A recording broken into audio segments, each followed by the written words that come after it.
Welcome back guys, no? So, quick share lang po tayo ng isang magandang video tutorial para sa mga newbie na naglalaro ng Once Human. So ngayon, ituturo ko sa inyo kung paano gumawa ng isang farm or kung paano tayo makakapag-farm ng acid dito sa ating mga tirahan. So marami namang paraan para makapag-farm ng acid dito sa Once Human, pero iba pa rin yung kahit offline ka is nakakapag-farm ka, di ba?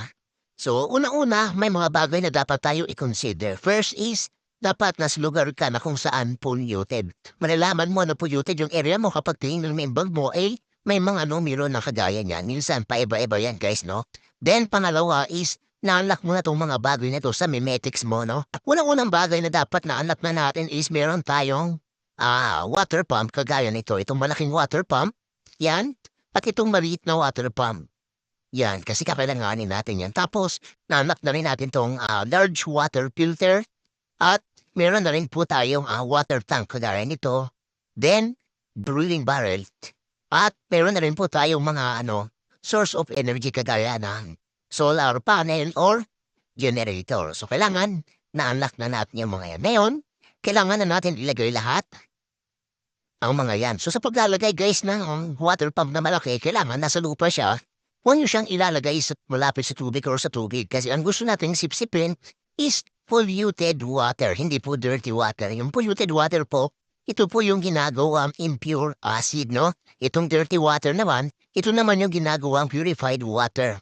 So after nyo mailagay guys, yung water pump na malaki dyan sa lupa, ilagay nyo naman tong water pump na maliit dito sa poste. Sa poste yun yan pwede ilagay guys ha. Pwede rin sa mga dingding.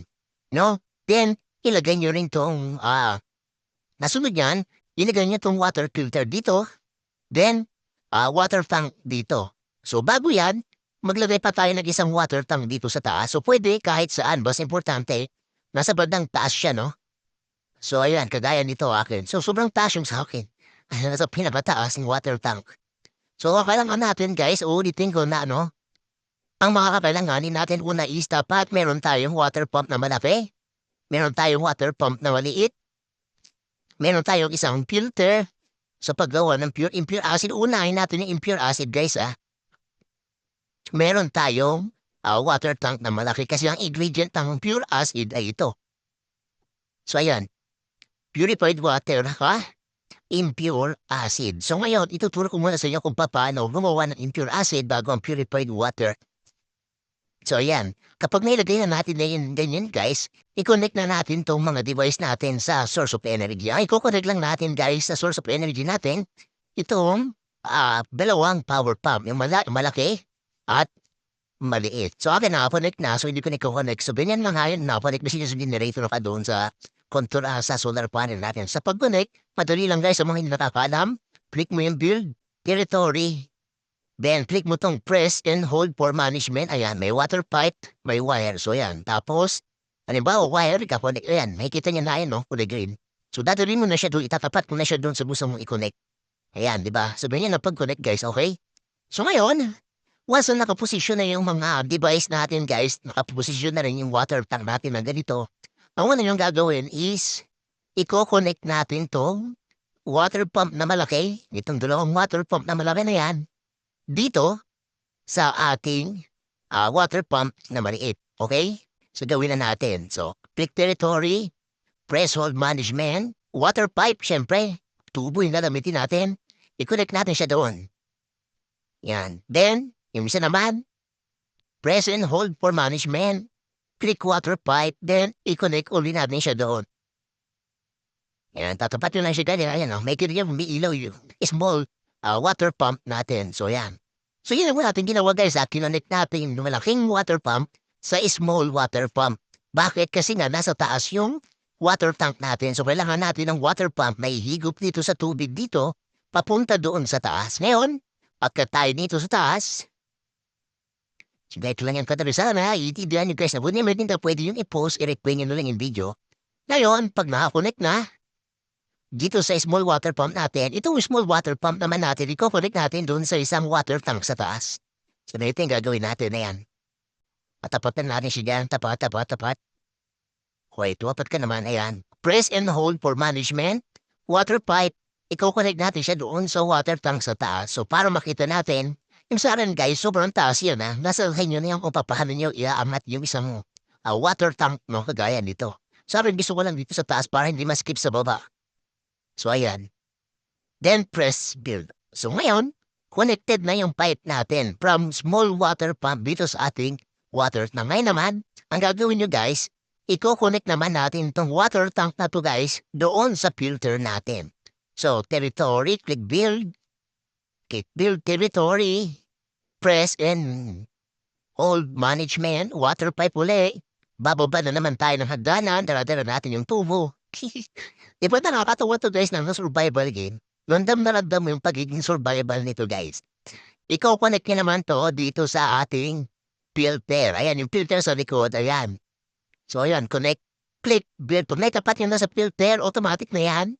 Click build. So ang gagawin yan guys, yung mga nasisip-sip niya na itong dalawang water pump na malaki, yung mga nasisip-sip niyan na polluted water, sinisip-sip ng water pump na maliit, papunta doon sa water tank na malaki sa taas. Ngayon, pag naipon na yung dalawa, naipon na yung mga polluted water doon, dadalhin niya naman dito yung polluted water dito sa ating filter, ipipilter niya, tapos dapat itong filter na to guys, is nakakonect dito sa water tank na to kasi dito natin siya ilalagay, no? So, build, territory, press and hold for management, water pipe, i-connect mo na siya dito sa water tank sa baba. Ayan. So ngayon, ang mangyayari dyan guys, sisip-sipin niya yung polluted water sa dalawang malaking water pump, hihigupin ang maliit na water pump, dadalhin niya doon sa isang malaking water tank natin. So from water tank natin, dadalhin niya dito sa filter natin. So ayan ang mangyayari dyan. Ayan, nakikita nyo, 13, tingnan nyo Madadagdagan yan, magiging 14 dapat yan. Ay 12, ayan, naging 12 siya guys kasi nga, napunta siya dito. Ayan, napunta siya dito sa loob. Ayan di ba meron na tayong 400 impure acid, di ba? Ang ganda guys. Nagets nyo ba? So ngayon, pa meron na tayong impure acid, nagawa na natin yung isang ingredient para makagawa ng pure acid, no? So ngayon naman, kakailanganin naman natin na gumawa ng purified water. So sa paggawa ng purified water, guys, pwede nyong i-connect o pwede yung source ng dirty water nyo, yung ilog, katulad nun.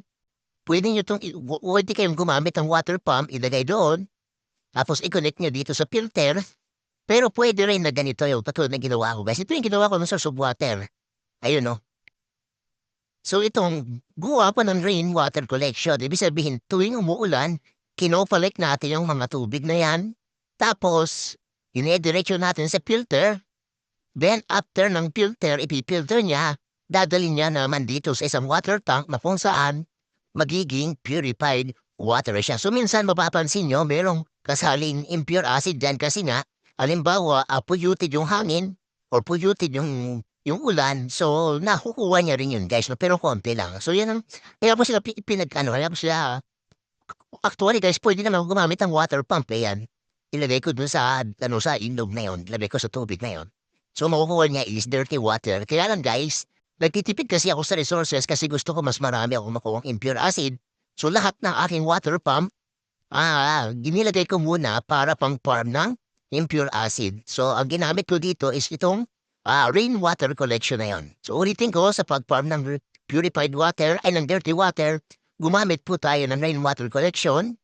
So, kinonect natin yung rainwater collection dito sa ating filter. Then, yung filter natin, kinonect natin dito sa water tank natin. Then, yung water tank naman, guys, kinonect natin dito sa brewing bottle. Ayan. Bottle brewing barrel, no? So, ayan, may kita nyo, nandiyan dyan na yung mga tubig. Automatic yan nalilipat dyan, no? Kasi nga, nakakonect siya.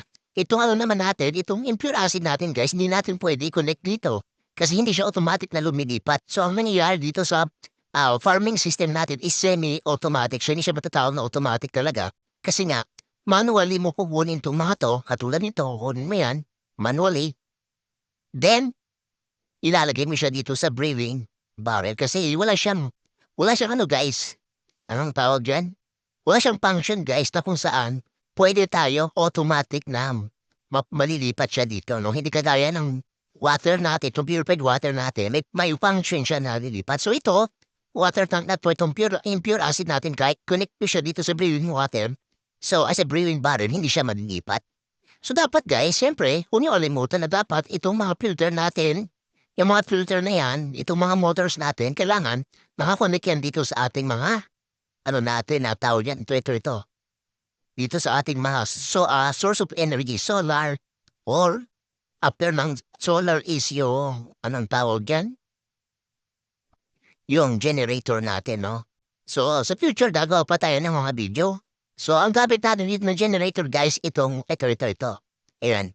Division Energy Generator. Bakit? Kasi itong generator na to, guys, maganda na ito ang gamitin nyo kapag polluted area kayo nakatayo. Kasi gumagana siya ba sa polluted area.